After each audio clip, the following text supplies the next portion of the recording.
diversity. And the COVID is posing challenges with modifications and variations across the region.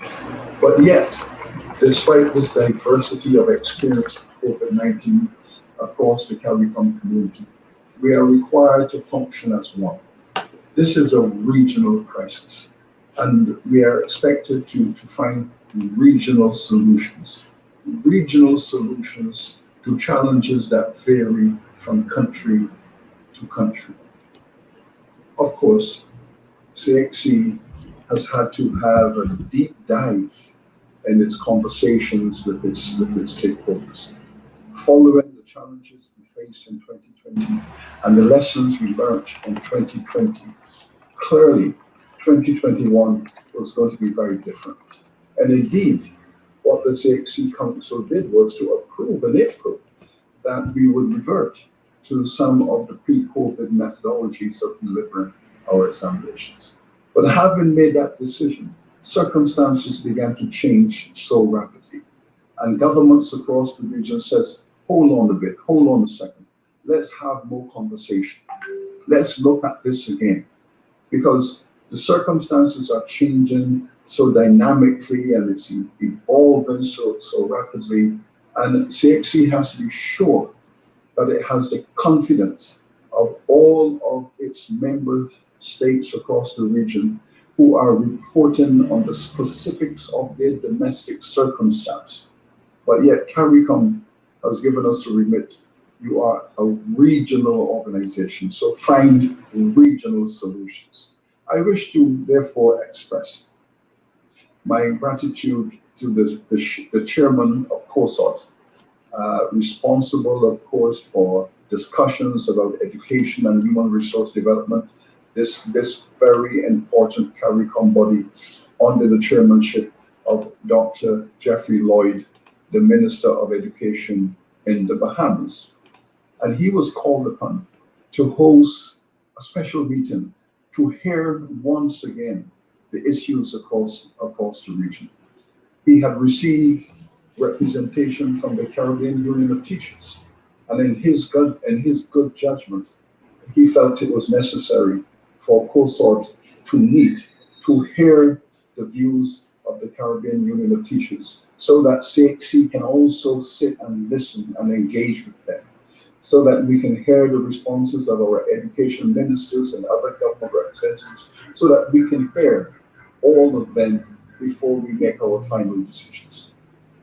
In this regard, I wish to express also special gratitude to the Minister of Education of Barbados, Santiago Bradshaw, who insisted that we must hear from the Caribbean Union of Teachers.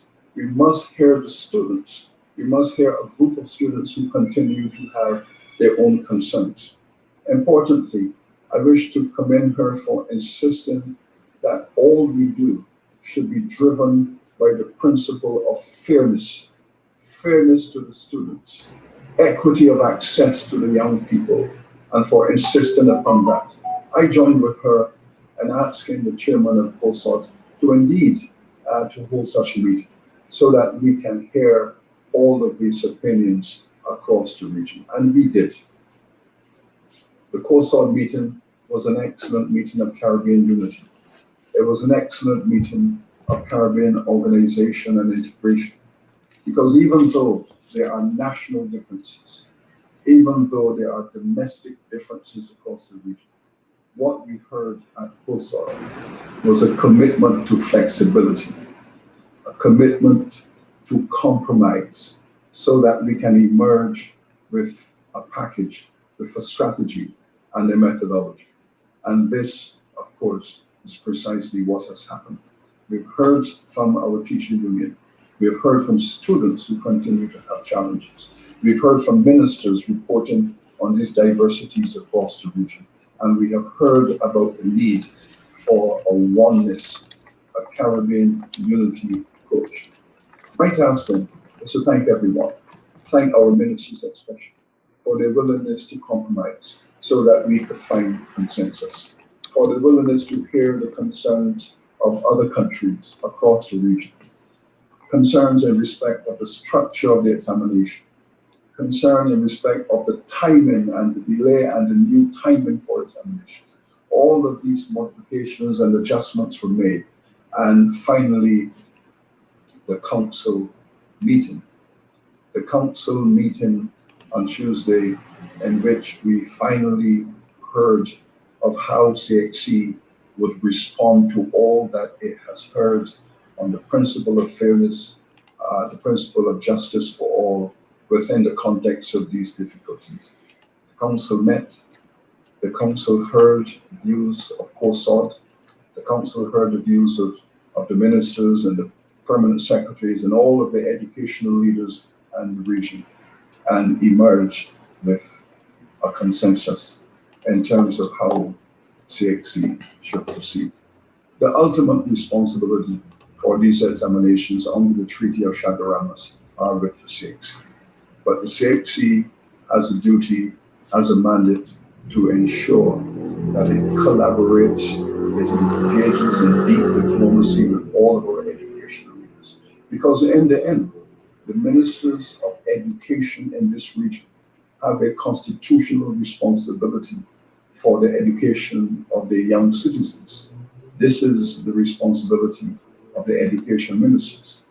Our task is to hear our education ministers, listen to our education ministers, and find consensus based on how best to deliver the best quality, the most innovative examinations in this crisis to our young people. There's no perfection in a crisis. There's no perfection in a crisis. But the quality of what you do reflects how innovative you are in dealing with those challenges that are in front of you. And I believe that we have finally reached that place where we are seeing eye to eye on all of the issues. And the council was honored to agree on a process of how to deliver these examinations in 2021. It's my task, therefore, now, my duty and my pleasure to invite the registrar to share with you the specifics of those agreements that were made at the council of the CXC. Of course, our council is made up of representation from education ministries and other groups across the region. Registrar, please. Thank you very much, Chairman, and I do join with you on behalf of the staff of CXC in saying and expressing appreciation to the chair of COSAD and the various ministers across the region who would have advocated strongly for the benefit of our students of the region. I also want to express my own appreciation to you, Chairman, for the leadership you have provided during this period, as well as your deputy chair and the members of council in giving guidance to the process and ensuring that the level of collaboration that is needed and cooperation was actually executed in accordance with the principles exposed by the council.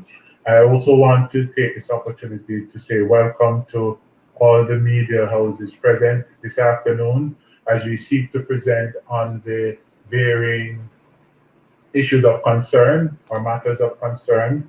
I also, just before I start, want to express my own gratitude and appreciation to the measurement and evaluation professionals of CXC, the examining committees, the administrative and exam security staff who would have been working tirelessly to ensure that we respond in a way that will not cause the region to be in any way disadvantaged. And I just want to express my sincere gratitude and appreciation to the staff of the Caribbean Examination Council. That being said, as pointed out by our chairman, we did engage in a regional consultation with governments and other stakeholders from the region to ensure that we come up with the concept that will lead to the proper planning of a regional examination that will redound to the benefit of the majority, if not all, within the region. whenever we seek to gain consensus, it is always difficult to benefit everyone. But as my chairman just outlined, whatever solution we come up with, we want to ensure that the majority, if not all persons, would benefit. Accordingly, the special council meeting convened yesterday accepted and reviewed a report from the Schools Examinations Committee that made recommendation on the strategy for the 2021 regional examinations, which emanated from the Caribbean community through COSAD at its 28th special meeting, where teachers, students, as well as members of government would have been able to share their opinion and indicate their preferred choice. In so doing, after careful deliberation and consideration of all the pertinent issues, Council, which is made up of the governments of the region, agreed that the revised strategy for the 2021 regional examination shall be as follows. 1, to maintain the administration of all papers. CXC will administer the Caribbean Advanced Proficiency Examination, CAPE, the Caribbean Secondary Examination Certificate, CSEC, and the Caribbean Certificate of Secondary Level Competence, CCSLC, examinations in their original format. That is, for CAPE and CSEC, papers 1, 2, and 3-1 school-based assessment, or paper 3-2 for private candidates, and for CCSLC, papers 1 and 2. All papers. Secondly, Council approved the delay of the sitting of the regional examinations by a further 2 weeks. This will provide candidates with extra time to prepare for the examinations. Therefore, examinations will commence on Thursday, the 28th of June, 2021, with release of results the last week in September to the first week in October, as previously communicated. Thirdly, the option to defer. The deadline for candidates to register their intent to defer has been further extended to the 31st of May 2021. So candidates will have up until the end of May to indicate their intent to defer their examinations. Fourthly, extension of submission of school-based assessment, SBA.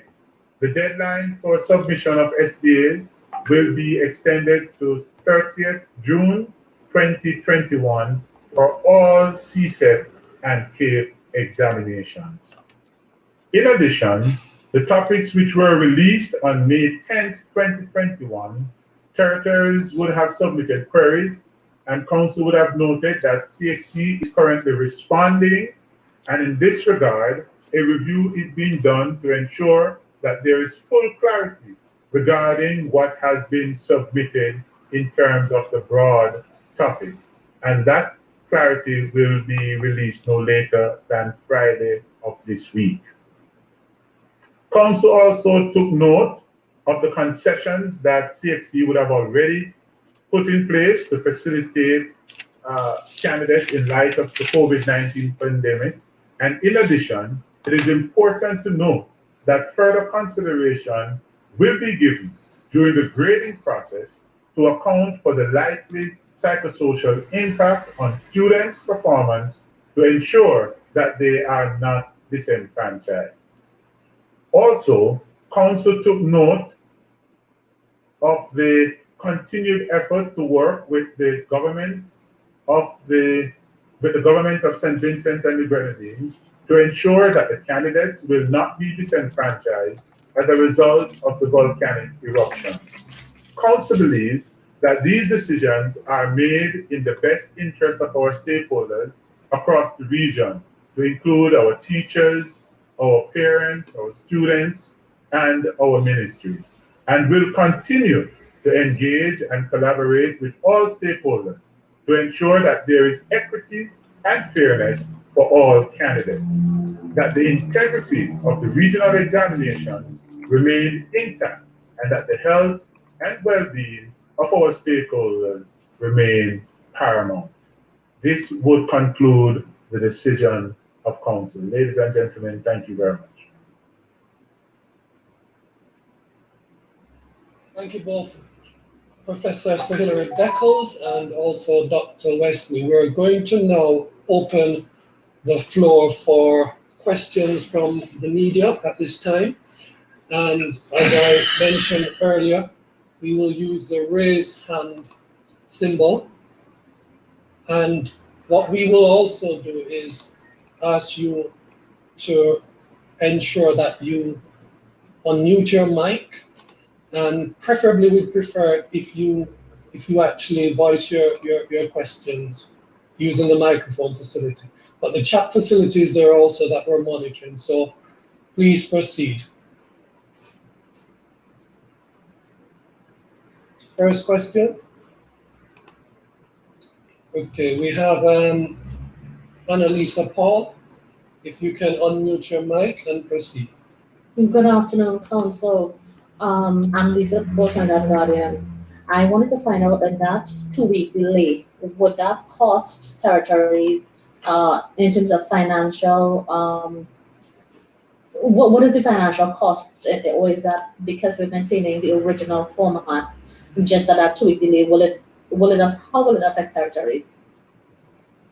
Well, of course, we are involved in auditing and assessing the financial implications of many of these decisions that have been taken, and the search for this consensus, which is so very important. Again, I wish to reiterate the support of all of our education ministers, our permanent secretaries, who have worked very hard to enable us to reach this moment of agreement and consensus at the Council. There are always cost implications in the management of a crisis, unbudgeted issues that are arising, from week to week. And yes, there is an ongoing process of auditing, of reviewing costs. And yes, there are always marginal cost differences in these circumstances. We're not quite sure at the moment the extent to which those costs can be predicted precisely, but we are monitoring that, and we are sharing this information with the education ministers across the region. And the registrar maybe can add to that if he finds it necessary. Thank you. Yeah, no, Chairman, I think you have answered well. The cost as it relates to the rescheduling this way is really something that we are observing internally as it relates to just the logistic of rescheduling and redirecting. But the cost, as you pointed out, is marginal as it relates to just rescheduling of the examination. It takes a movement of 2 weeks. Yes. Okay, we next have Calvin Monsey. Kindly state your country and the media house. Hi, yes, good afternoon. This is Calvin Monsey from Nation News. Just a question to either Professor Beckles or the registrar. Either one can feel free to jump in. Given the gravity of issues that would have befallen these territories, we're talking St. Vincent with a volcanic eruption, you're talking COVID-19, which would have delayed schools tremendously, especially within Trinidad now with major hiccups in that regard. What I'm trying to ascertain, could you give me an idea of the thought process and rationale which would have made you come to that determination that a 2-week lag is enough for students who have been in a state of unpreparedness for that length of time would be enough? I know there's a deferral option, but I just want to have an idea of the rationale for that 2-week lag as being enough for that preparation type year. Well, I can share with you the categories of anxiety. First and foremost, of course, is the anxiety of psychological impact on our students and their learning. And we listened very carefully to the arguments, and we were persuaded by the arguments coming from the Caribbean Union of Teachers. I wish to really thank our ministers. I wish to thank again Minister Bradshaw for making arrangements for us to hear directly from a group of students, and also to see the statistics on students' own opinion and concern. And we were able to garner from the Barbados government the statistical data on students' opinion that factored into our conversation. Then, of course, there's the volcanic situation in St. Vincent and the Grenadines. And then there's a state of emergency in Trinidad in respect to the COVID management and all of this, including the impact of the volcanic ash on the Barbados environment. So these were the early, clear, and pressing issues that really made it clear to us that there had to be an adjustment in the time frame. Some countries wanted a little more than 2 weeks. Some wanted 3 weeks. Some wanted 5 weeks. So there was this diversity based on the specifics of each country's position. But we all realized that practicality was necessary, but a different kind of practicality. We have to be practical in each domestic environment, in each country. We are practical there, but we also have to realize that there's another level of practicality where we have to deliver an examination system across the region. And the ministers were magnificent. They all agreed that some time was required. There were also some countries that said, we are ready now. There were some countries that said, in fact, probably the majority of the countries were saying, we are ready now, and we don't want to delay. But they recognized the specifics of other countries that really needed more time for their students.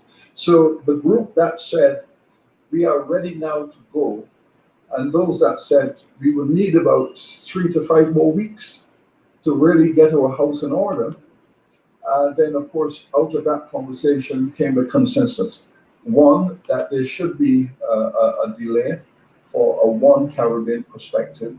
And secondly, that delay should be no more than 2 weeks. So that was the maturity, and I think the sophistication that came out of the COSOD, that came out of the integration process, where we were putting the region at the top of the agenda. And that is really the background to where we reached in a policy position.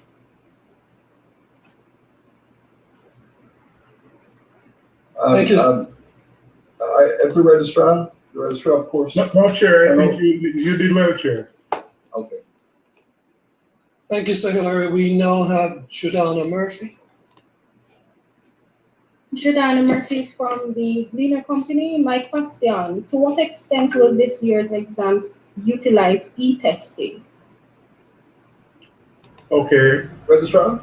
Yes, that extent is going to be determined by the Ministries of Education and the schools indicating their intent to register. To date, Dr. Manning, I don't know if you have the statistic as to how many persons have already indicated that, but quite a number of persons would have indicated their intent to write the examinations electronically. The majority is still paper-based, but there are quite a number of countries, for example, the BVI and Dominic and others do write a lot of their examinations electronically. We are encouraging persons as much as possible, though, that can write these exams electronically to do so. Thank you, Registrar. We now have Dale McDougall. Yes, good morning. Good morning, we can hear you. Proceed. Okay, fantastic, thank you. My name is Dale McDougall. I'm the news editor at Love FM and Love Television in Belize.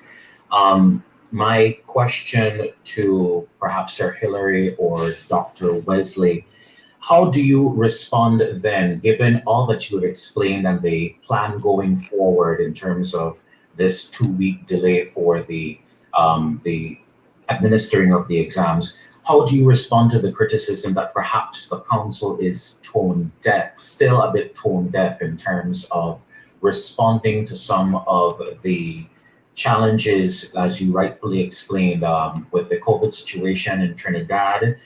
Here in Belize, we have recorded more than 300 cases of the coronavirus, and still we are facing tough economic situations. How do you respond to those who might say that this plan is still a bit tone deaf?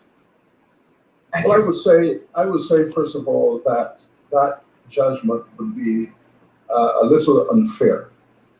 Now, bear in mind that what we have done, we have brought our ministers of education, we have brought our permanent secretaries from the education departments, and we have sat in various places with all of our colleagues who know on the ground what the issues are.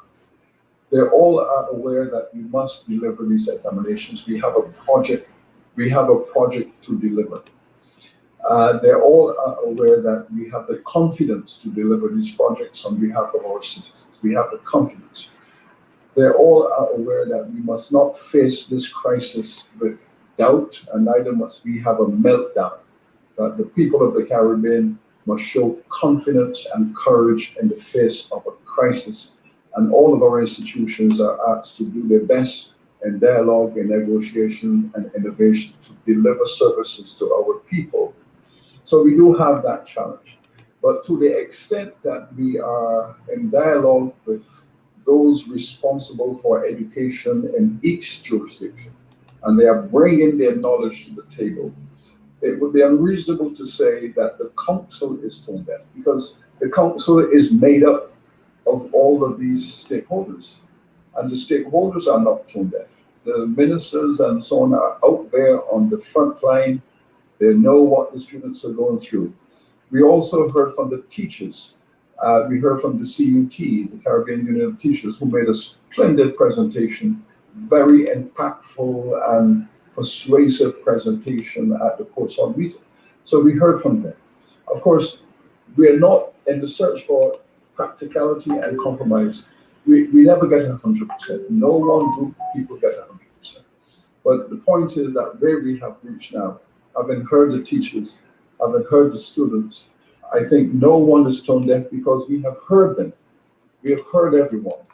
CXC then took all of that information on board and indicated to the stakeholders, this is what we're going to do.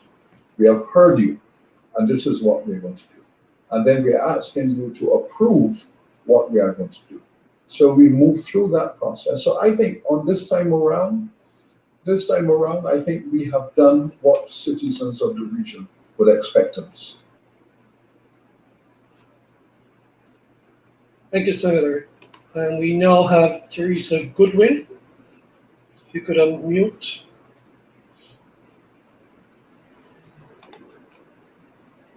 Good evening, good afternoon rather. Can everybody hear me perfectly? We can. Very clear. Yes, we can. Following up, I am Teresa Goodwin, employed with Observer Media in Antigua and Barbuda. Following the recommendations and following the appeals from the member territories within the region, from the CUT and others, I know in cases like Antigua and Barbuda, we are not so much affected by what is happening in terms of the number of deferrals and those sort of cases. So from on the ground, the local authorities seem comfortable with what is happening from a regional level. But with the impassioned plea from the CUT with regards to the recommendations and to the issues that came out, and also the UNICEF now coming in for the first time to make a statement. Now the CXC is saying 2 weeks delay. Is there a contingency plan in place if the situation in certain countries worsen to the point Trinidad and Tobago, for instance, is on a state of emergency? And is there a contingency plan in place if the situation in the respective territories worsen? What then would be the recourse? Well, God forbid we have a worsening circumstance in any of our countries. The consensus we emerged with had within it a built-in flexibility of time to accommodate any unforeseen circumstance. And we are certainly hoping that we have no shocks coming our way. I think our students, the teachers, the leaders of schools, principals, and so on, the ministries of education, I think they have been through so much. And I can tell you from listening to the teachers and the administration of schools and all of the CXC community who are markers, examination script writers and the markers, everyone is at the end of their wits. I mean, everyone is stressed out, everyone. The young people, of course, with no history of such stress management and their families caring for them. So it is an environment in which every participant really has been pushed to the brink. But this is how the Caribbean has shown its resilience. We have never been a community that throw our hands in the air. That's just not who we are. We are people who've been through some horrendous historical journeys. And we know the legacy of our history because we are really survivors of some of the worst catastrophes in history, man-made and natural.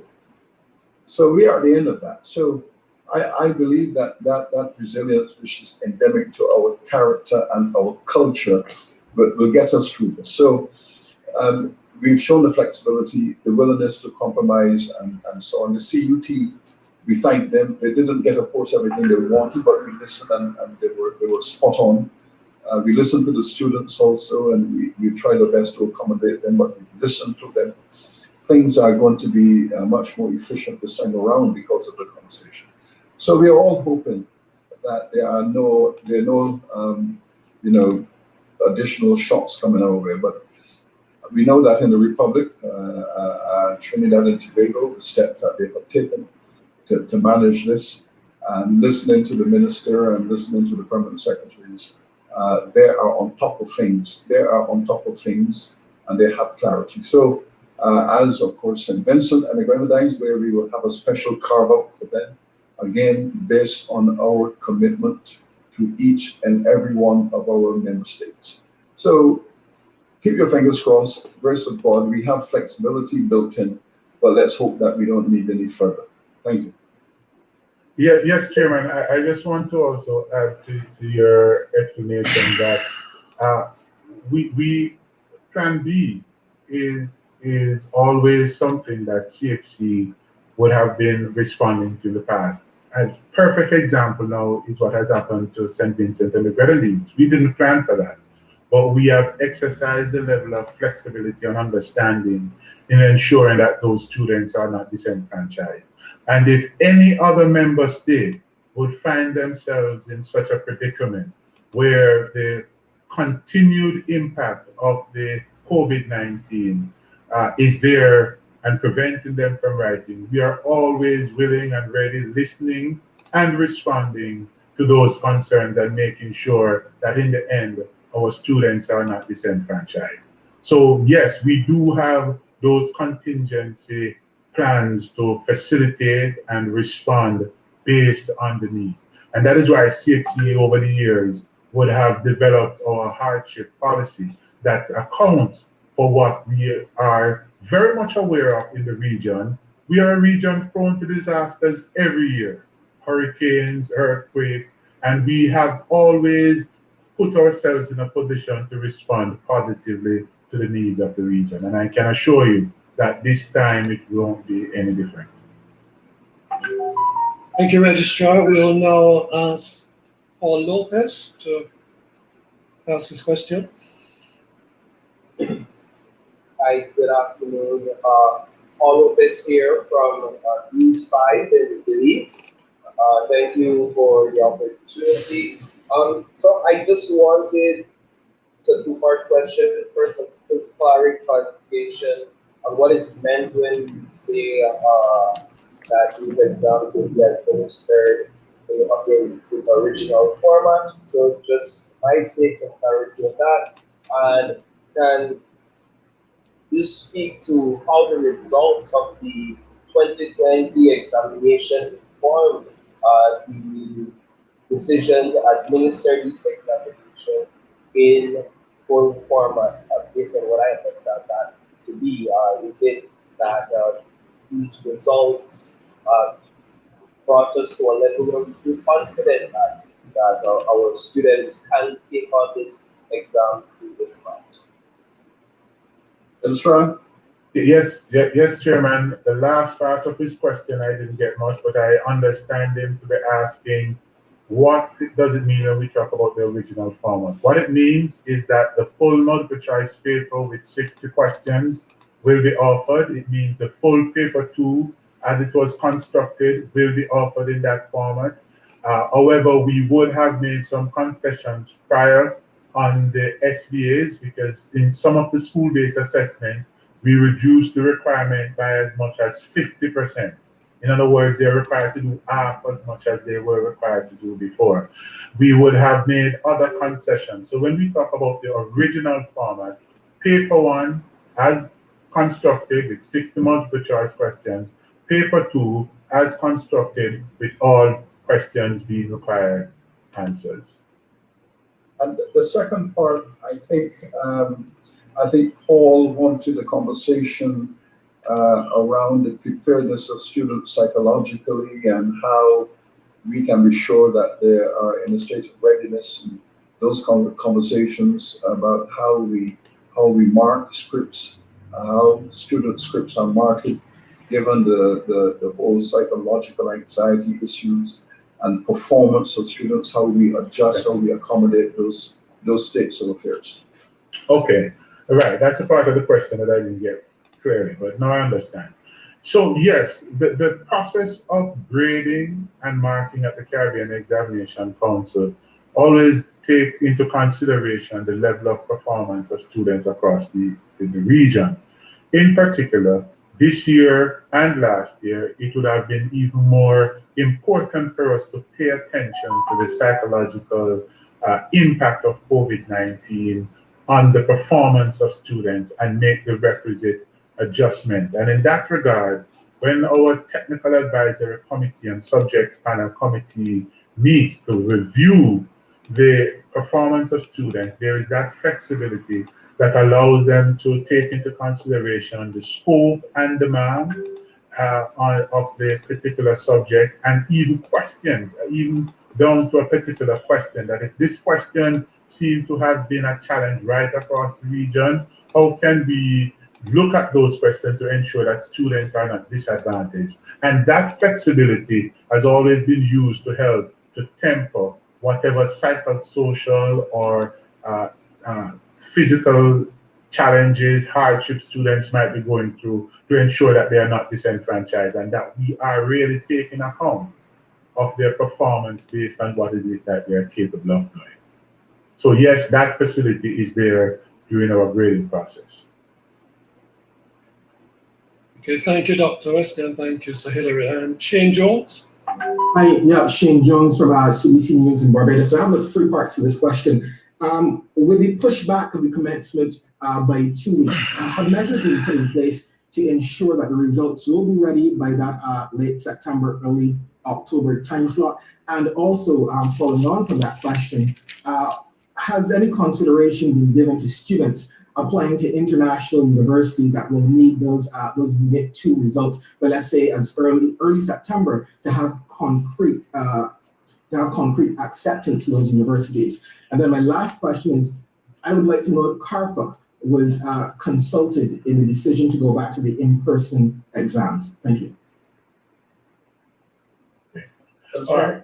Yes, very good question. So the first one, yes, we have been putting a lot of efforts into ensuring that we have additional resources for the marking and release of results for September, end of September, October. We are looking at additional markers. We are looking at speeding up the process of sending off papers to be marked. as they are completed rather than waiting for a bulk shipment to go. We are looking at a lot of those logistics to ensure that we speed up the process of grading so that results can be ready before or on the date that we have indicated. So yes, we are putting a lot of resources and effort in that regard to beef up our capacity to be able to deliver those results on time. As it relates to the second point was? Yeah, the second point was if consideration is given to students who will need those Unit 2 results from like early September to yeah. So certainly, as we expedite on marking and grading, as soon as those grading and the grading process completed and our governance control processes are executed, which will likely be earlier. Once those processes are executed, we make arrangement with universities. The students can always indicate as to where they want their results to be sent. We call those preliminary results early, so that at least some decision can be made until the final results are made available after the various quality assurance process. So we would have been working with institutions locally here in the region as well as internationally. In fact, in another 2 weeks, we're going to be meeting with some universities out of the United States of America to ensure that they are apprised as to how results are being processed and will be made available to facilitate students' advancement. But we will just have to ensure that our quality assurance process is executed up to a particular point where we can give valid and reliable grades that should not change much after. So yes, we are making provision for that. As it relates to consultation with CARPA, the approach we took this year was to work through the ministries of education right across the region who would have had their own national consultation with the respective ministries to ensure that the national protocols for the administration of examinations we would adhere to those. And in so doing, though the advice coming from CARPA, the advice coming from the respective ministries of health in the various countries and territories would have influenced the decision that countries would have made towards the offering of examinations. And so the protocols that we have put in place for the administration of face-to-face examinations are all consistent with the respective national protocols. Thank you. Thank you, Dr. Wesley. And can I just make a request for those who have already asked a question to lower their hands if this isn't a follow-up question. I'm going to go to Colvin Monsino. Unless that is an old hand. Yes, good day. In the spirit of transparency, I would have already asked a question already. Would I be allowed to continue with another question? Yes. Okay, great. I am going to be blunt in my final question.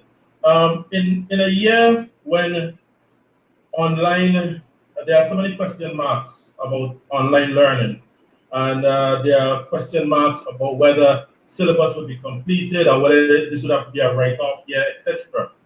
It seems that there's an insistence from CXC, and this is just from the observations of those looking from the outside, that come what may, the CS exams must go on. Could you tell me if that is indeed the case, that is the insistence, that there's no flexibility where that is concerned, and why? Colville, before the registrar intervene, I want to ask, despite all we have said, you still have not heard us. We did not say that CXC is insisting upon anything. I said to you very clearly that our governments are responsible for the education of their children. The governments are responsible for how they proceed. The very many meetings we've had enabled the governments to speak about whether they want the children to be examined this year, next year, what have we. So this is all about certain kinds of policy. CXC does not insist upon the policy, it delivers examinations. So the question you're really asking, it should be a question that should be asked to every education minister in the region. And I hope you understand the difference here, that we execute examinations on behalf of this region under the Treaty of Chaguaramas. But our council is made up of all of our contributing governments. So when a decision is taken, it's taken as a result of consensus by the governments of this region who are responsible for their citizens. I hope that perspective gives you a better understanding of the question that you wish to ask.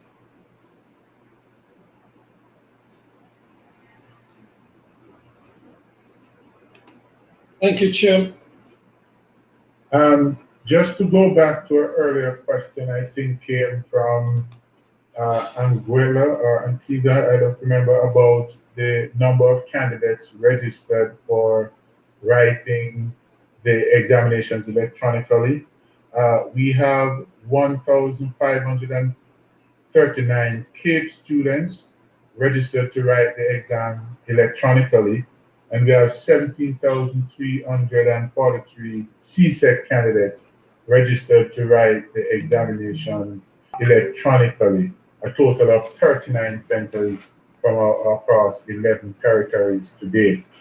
If there are other territories wanting to take this option up, it is still available because we are able to facilitate e-testing in a number of our subjects. So that is just to bring clarity as to the number of persons writing the examinations electronically this year. Thank you, Registrar. I'm going to go to Teresa Goodwin, followed by Jordana Murphy, so prepare yourselves, please. Good afternoon again. I was just trying to verify whether or not the registrar can give an update on the application for deferrals. Can you say how many have come in so far? Are you able to give an update on that? Yes, just give me a minute to pull those statistics, please. Just hold on. Okay, in the meantime, what we'll do, we'll go to Jordana Murphy. My question was actually in relation to the deferrals as well. How many applications have been made thus far? I'd also like to know which 5 subjects for CAPE as well as CSEC have the highest number of deferrals. And then my final question is, how will these students be accommodated for exams next year, re-examination centers? What measures will CXC be putting in place for these students?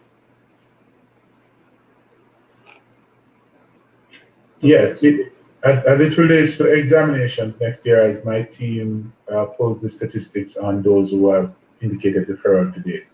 As the next year, more centers will actually be available for students to write the examination. So in terms of the capacity to write examination and accommodate a larger volume of students, there's no challenge there.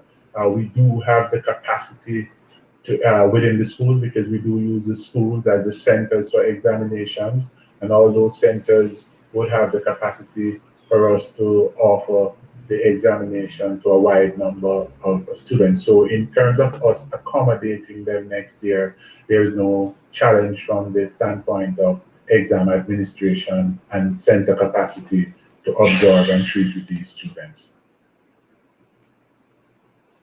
I'm just waiting on the statistic to give you shortly on the deferrals. Okay, so thanks, Registrar. We'll move to Jermaine Abel. If I pronounced that incorrectly, please give us the correct information.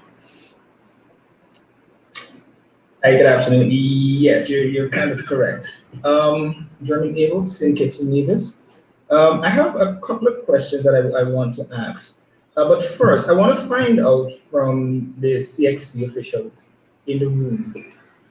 Just recently it was said that St. Kitts and Nevis, the Ministry of Education of St. Kitts and Nevis specifically, is engaging the CXC with regards to the possibility of postponing or rescheduling exams. Can you just give us a feedback or a sense of what exactly, if you've had that discussion, and where has that discussion gone, whether or not there'll be any postponement, rescheduling of exams? As indicated earlier, the consensus that we have arrived at involved all member states of the region, and the St. Kitts and Nevis would have been a part of that. and what we are presenting represents the consensus from that consultation. So their input would have been considered and noted as well in the decision-making process. So what we present now reflects that consensus, yes. Okay, so just for clarity's sake here, so is it the case that yes, no, postponement, rescheduling of exams due to COVID-19? Well, we have already delayed the exam, so it has been postponed until the 28th of June. Okay, thanks. So, right, yes. Okay, my next question has to do with the exams coming out of 2020. Can you give a sense of what was the feedback like coming out from those overseas institutions in two lights? One, the change in the modality and the grading and the whole restructuring of last year's exams, and how did those universities feel, one, with the time frame that grades were released, as well as the feedback and some of the ups and downs and challenges that were received coming out of the 2020 general exams? Okay. So very good question. Last year, we did have consultations with the universities abroad, even before the exams were administered. We would have met with them. We would have outlined to them the modified approach and what it means and how the grades would be generated. In fact, because we were able to preserve the nature of the grading process the way CXC does it, it didn't create a problem for them because they could immediately interpret and make sense of the grades awarded. They were a bit concerned at the time about the delayed release of results, but they understood and they worked with us. In fact, many students can tell you that even with the delayed results, they were able to matriculate nonetheless into the universities. There were no concern. In fact, we were applauded by them for the way we have approached the facilitation of examinations last year, and they took what we presented and made the best use of the results given. So no student would have experienced any kind of rejection because of what took place. In fact, most of them agreed with the approach that we took and expressed their solidarity behind our approach.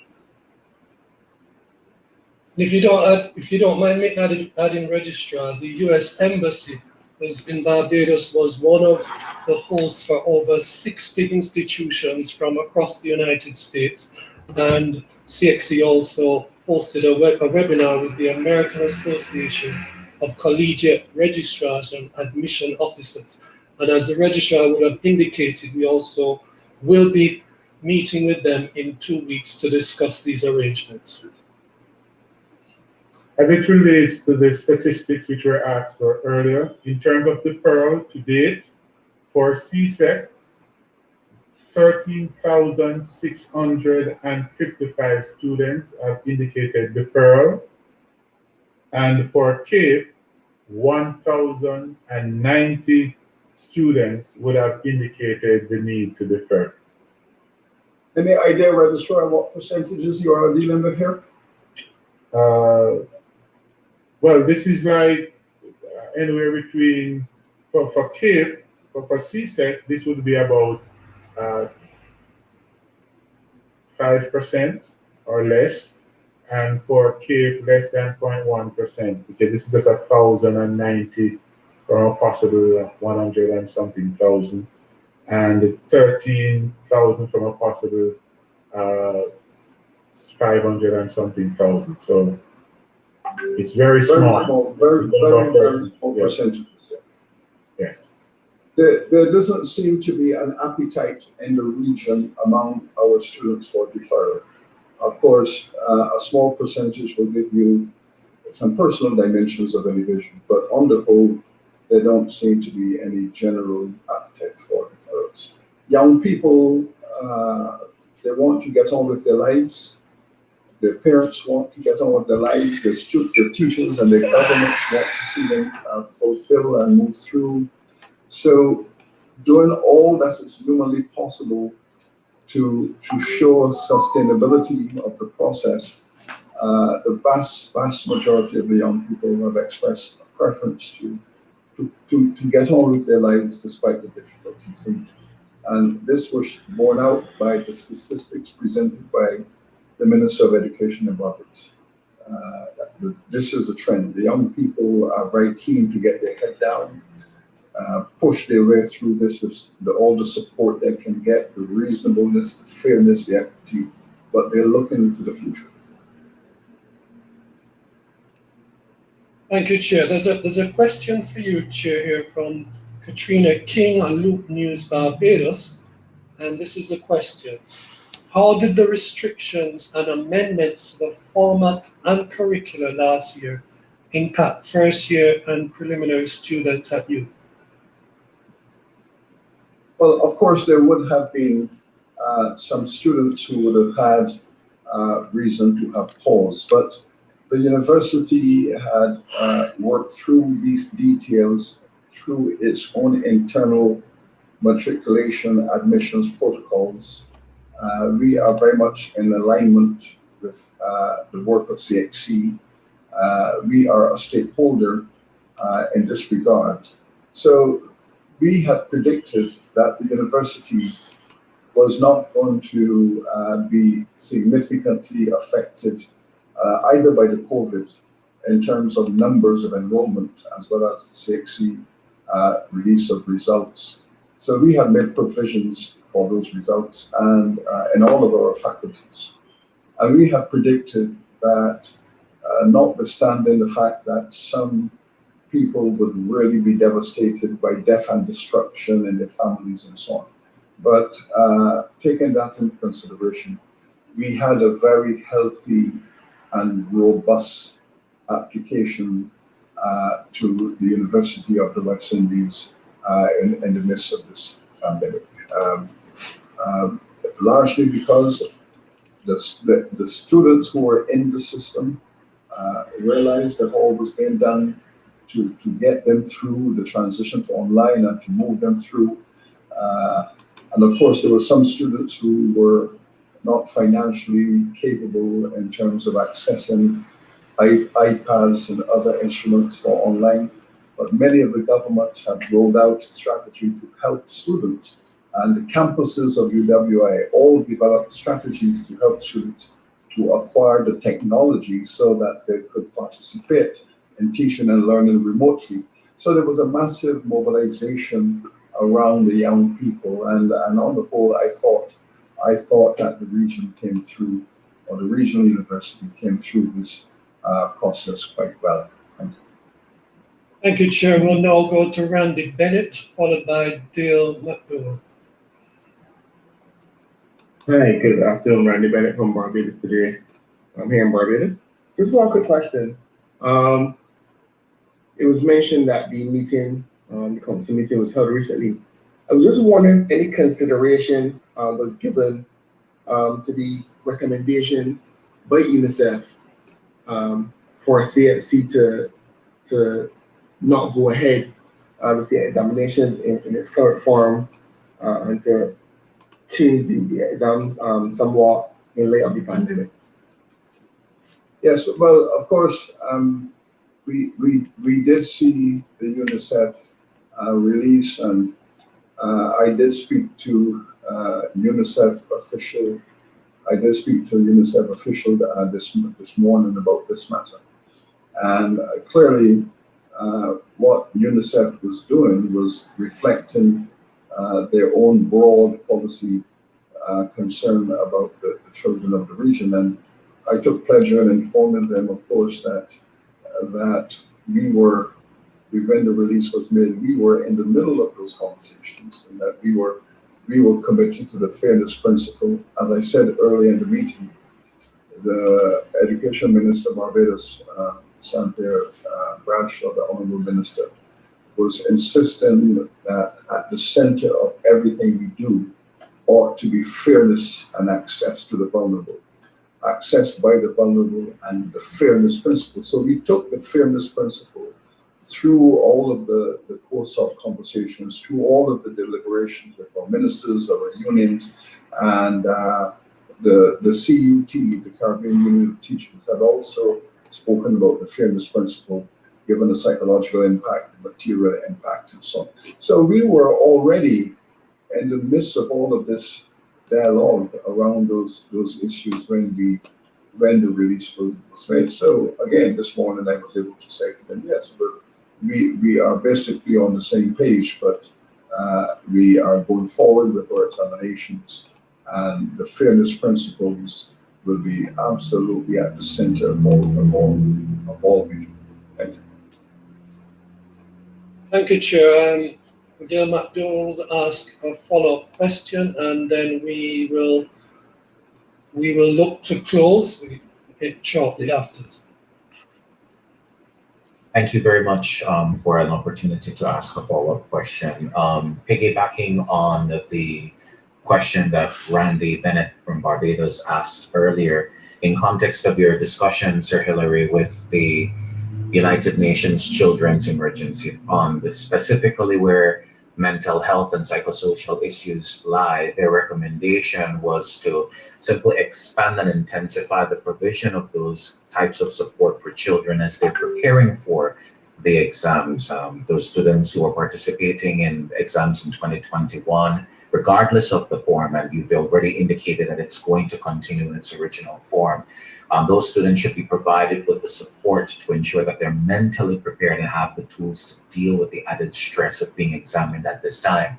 What specifically are some of the measures that CXC has? If I missed it earlier, I apologize, but to quickly summarize for us, or for me specifically, what are some of the ways that this particular issue will be addressed? Thank you. Well, I wish to return to, I know that there is a basic view, which you are reflecting, the view that CXC is responsible for a wide range of public issues. And I know that has developed as a culture, almost like a default position. Bear in mind that CXC is an examination body. Issues around taking care of the children and their educational system in the schools and their countries, this is an area where the government, this is their remit. And bear in mind that the ministers of education are in contact with UNICEF. So the way in which the government works, UNICEF is an international organization, United Nations, they operate in our regions. They operate through the government, through the education ministries, and so on and so forth. So there's an ongoing dialogue between the UN institutions and the relevant ministries in each country. And so the education ministers will be talking to UNICEF. UNICEF will be sending information and so on. So that is one area where the issue of preparedness. So the countries themselves would have to make the policy decision that our children are ready. I want you to take that's the first step. The children are ready to be examined. This will be a policy position taken by each government. Our children are ready to be examined. As I said, the majority of the countries, well, our children are ready now. Some countries said no, we need more time, and that is why we had the dialogue when we came to the 2 weeks to find a balance in between those who are ready to, the kids who are ready now, or the governments who believe that their children are ready now, as opposed to those who said we need a little more time. And we found that balance. The UNICEF intervention is a part of that dialogue. They have an overall concern for children, and they express that through the various governments, through each country. CXC, on the other hand, has to listen to what is out there, and we listen what is out there. So not only what the governments bring to the table, but what the international institutions are saying. So that would be factored in. And CXC would be comfortable. CXC would be morally and ethically comfortable that if the governments of this region are of the view that their children are ready to be examined, CXC is going to execute that. Now, CXC will not be morally comfortable executing something because it could not execute something unless, first of all, the policy decision was taken. So we have listened to our government saying we believe ethically that CXC can deliver upon the remit given us by the governments of our region, our stakeholders. And we will take on board clearly the concerns of UNICEF. And we will always be talking to UNICEF. We were a little surprised that the statement was made without having all the information on their fingertips. But the point is, we did reach out and say to them, let's have our ongoing conversation. And I am hoping to have a conversation with UNICEF, if not later today, certainly tomorrow, because that dialogue is important, because we need to show our international stakeholders and the governance of education in the world. As you know, I'm a UNESCO official from the point of global education. So, you know, we look down from 30,000 feet and we want to make sure that what's on the ground corresponds with policy. So it's a constant conversation of mutual support. So I'm comfortable when I meet with UNICEF to talk about their concerns, that we can assure them that we are moving along very nicely according to the principles which they subscribe to. Thank you, Sir Hilary. Thank you so much, Chair. We're going to wrap things up now. So thank you for your participation. And Sir Hilary, Dr. Wesley, do you have any closing statements that you would like at this time? Just to say that the Caribbean has gone through many a systemic crisis over the centuries, and we know the history of how we have managed with them. And we know also that there is a theory that says, in the first part of a major crisis, one of the responses is finger pointing. And the various groups of people in the ecosystem, they begin to finger point. But the second phase, after the finger pointing is over, and you realize that finger pointing does not give you results, it takes you nowhere. Then the second phase is now to settle down and to say, what is the strategy? What is the methodology? How can we band together to move through this and move to the other side? This is where we are. I think the finger pointing was last year. But we are now very good in terms of finding the path, what is best for the people of the Caribbean. Yes, Chairman, I think you have well said. I want to concur with the statements you have made, and just to assure and reaffirm to the people of the region that the Caribbean Examination Council is committed to our people, and we are dedicated to the future of facilitating the regional development of our human capital towards global competitiveness. And what we do is always in the interest of ensuring that not only our standards are maintained, but that our students are given the opportunity to strive and develop. Thank you very much. Thank you. Thank you. Thank you, Professor Sir Hilary Beckles. Thank you, Dr. Wesley. Thank you for all the media who participated and other. All right, Daniel. So for those of you all who missed it, the key points out of this was the exam is going to be pushed back. Exam is going to be pushed back 2 weeks. All papers are going to be in your exams, paper 1, paper 2, paper 3. If you are a private candidate or the SBA, so everything is going to be used. Everything is going to be business as normal, but they're going to push it back 2 weeks. So the exam going to be pushed back 2 weeks. What was not, at least I didn't pick up on it clearly addressed, was what would happen for those who have orals in just a few days, and like when we could look out for the updated timetable, anything like that. So I don't know if something will be posted on the website, or well, you all know we just be fighting for communication from CXC here. So anything that I see or I get, I'll post it one time on my Instagram. So for those of you all who don't know who I am, you can just follow me on Instagram at kerwinspringer.com. Did I put at kerwinspringer.com? I meant at Kerwinspringer. Kerwinspringer.com is the website, but at Kerwinspringer would send you to my Instagram.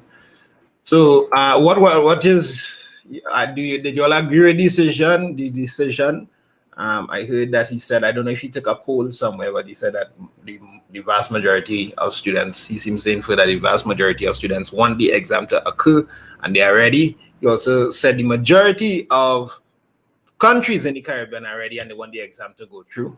So you all agree with that? Are you all ready? Do you all want the exam to go through? I'm seeing the majority, if not everybody, saying the opposite. So that was a very interesting comment. I'd love to know where he got that information from. It seems to me that the people at the top of CXC are, after following this thing closely for 2-3 years, publicly online and being the point of attack from CXC, it seems to me that the people of CXC, at the top of CXC, the decision making, aloof. They're just above. They're totally, I have to be careful what I'm saying, but it seems like their reality is not the reality of what we see with the students. Completely not the reality with what they see with the students. Because like the way they talk and smiling and the things that they're happy for, and like when they're saying some disturbing things like, I know this is not the consensus I'm seeing. This, where they getting this from? Is it that they are just blatantly lying? Or is it that they're just so disconnected from the very same people who employ them? I don't know. Anyhow, so as usual, we'll be on this channel following everything closely, and we'll be giving you all as information as they pop out. You can follow at the Student Hub if you're looking for online lessons. I have the largest online lessons platform for CXC, CAPE, SCA, anything secondary. You can just look us up on Instagram at the Student Hub. I'll just put it in right here at the Student Hub. And we are doing registration right now. Our new batch of classes starts in July for those who are doing exams next year. Anybody from the Student Hub, you all want to put wise in the chat if you all could testify that's the best lessons that I ever go to. We have been doing online for a very long time. I shouldn't say for a very long time. For a very long time, as far as online is concerned, even before COVID-19, I've been doing online work. So link up yourself if you're looking for that. What else? Is a lot to break down. I would very likely be coming. One more thing before y'all go, just close off the live chat, press like on the chat. I will be doing this June maximum amount of work. Even from now, I'll be coming back later and I'll be doing some maths with y'all on YouTube here free. From the time this month finishes, all my paid classes except my SCA class, those of you who have brothers and sisters doing SCA, feel free to join. All my paid classes come to an end and I'll just be doing crash courses, past papers, lessons free on YouTube nearly daily hours. So just make sure you subscribe and ready for the ride. We're going to milk this June for all it's worth in terms of preparation. And over the years, this has really helped people. And I'm glad I could be in that situation. So just do me a favor, close off the chat, press like, and go on Instagram and follow at Kerwin Springer if you want to get all the updates, or at the Student Hub if you're interested in lessons. Love and blessings, everybody. Thanks for tuning in. This is interesting. So push back 2 weeks, boy. 2 weeks and I'll dance.